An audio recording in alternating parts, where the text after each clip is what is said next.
अगली खबर है लखनऊ से। योगी कैबिनेट की अहम बैठक आज। संभल हिंसा की रिपोर्ट हो सकती है पेश। बैठक में संभल हिंसा रिपोर्ट पर होगी चर्चा।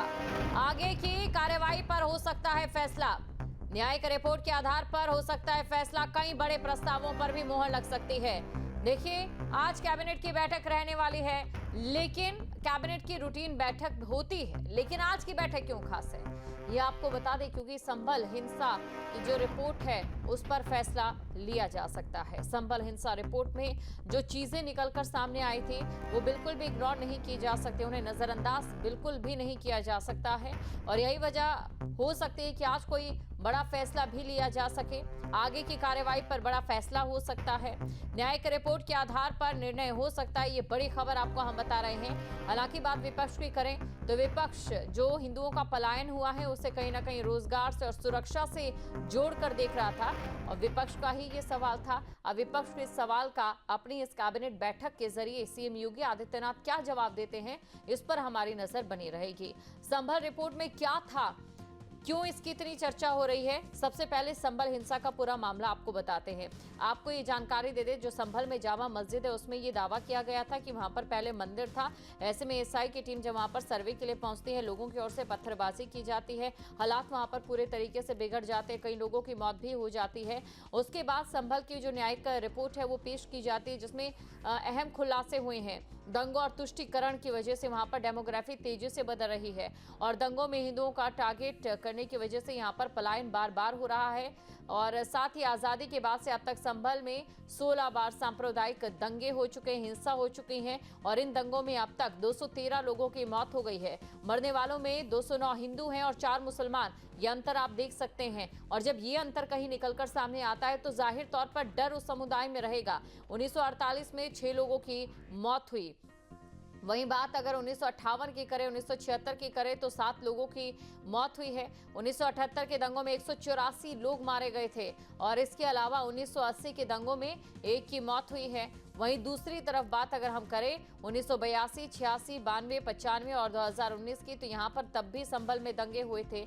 16 बार किसी एक क्षेत्र में सांप्रदायिक दंगे होना चिंता को बढ़ा देता है, खासतौर से ये दंगे जब 2 समुदायों के बीच हो रहे हो, और एक समुदाय के जो लोग हैं वो 200 से ज्यादा मारे जा चुके हैं। 184 हिंदुओं की मौत का दावा किया गया है। और लगातार देखिए ऐसे जो खबरें सामने आती है डेमोग्राफी को लेकर, इस समय चिंता के विषय को भी बढ़ा रहे हैं, क्योंकि कहने के लिए हम एक ऐसे देश में रहते हैं जहां पर सेकुलरिज्म है, यानी कि धर्मनिरपेक्षता है। हैरानी की बात यह है कि जिन देशों में धर्मनिरपेक्षता होती है वहां पर माइनॉरिटीज नहीं होती हैं, लेकिन फिर भी धर्मनिरपेक्षता के साथ यहाँ पर माइनॉरिटीज भी हैं। ऐसे में अगर किसी एक धर्म को 2 तरीकों से फायदा मिल सकता है, तो वहीं एक धर्म ऐसा होता है जिसे 2 तरीकों से नुकसान भी हो सकता है। तो कुल मिलाकर एक असंतुलन हो सकता है, और जो डेमोग्राफी बदलती जा रही है वो इस असंतुलन को और भी ज्यादा गहरा कर सकती है। बड़ी खबर आपको बता रहे हैं, योगी कैबिनेट का महामंथन आज। योगी कैबिनेट का महामंथन आज होगा। क्या कुछ इसमें रहता है देखने वाली बात रहेगी। और इसी खबर पर अधिक जानकारी के साथ संवाददाता शुभम हमारे साथ लाइव जुड़ चुके हैं। शुभम, देखिए आज कैबिनेट की बैठक होने वाली है, लेकिन ये कैबिनेट बैठक रूटीन बैठक हम इसे बिल्कुल नहीं मान सकते, खासतौर से तब जब संभल हिंसा की रिपोर्ट जो है वो सामने आई हो और उसी रिपोर्ट पर चर्चा होनी हो, और सूबे में सरकार योगी सरकार की हो। ऐसे में कोई बड़ा और कड़ा फैसला हो सकता है, जिससे अखिलेश यादव के जब ये रिपोर्ट सामने आई थी तो रोजगार और विकास का मुद्दा उठाया था, उसको कड़ा जवाब दिया जा सके।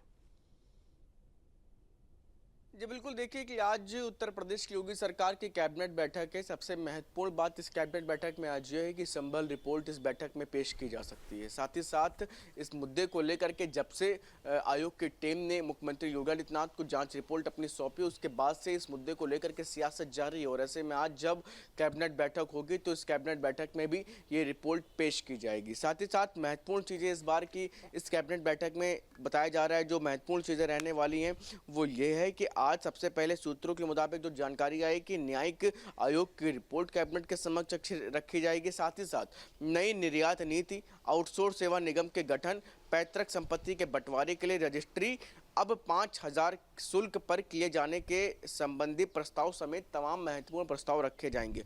साथ ही साथ नई निर्यात नीति को भी मंजूरी मिल सकती है आज की इस बैठक में।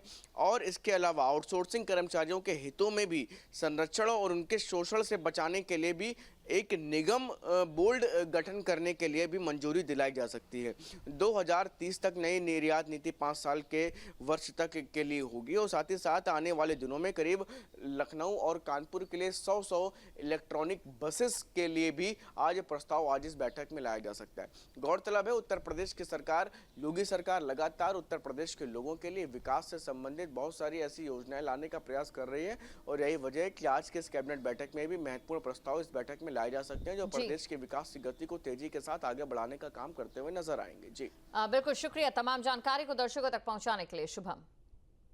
जहां भक्ति है हर शब्द में, कथाओं में छुपे हैं दिव्य रहस्य और ज्योतिष देता है जीवन को दिशा। धर्म से जुड़ी हर बातों को जानने के लिए हमारे चैनल स्तुति को सब्सक्राइब करें। चैनल पर जाने के लिए इस लिंक पर क्लिक करें।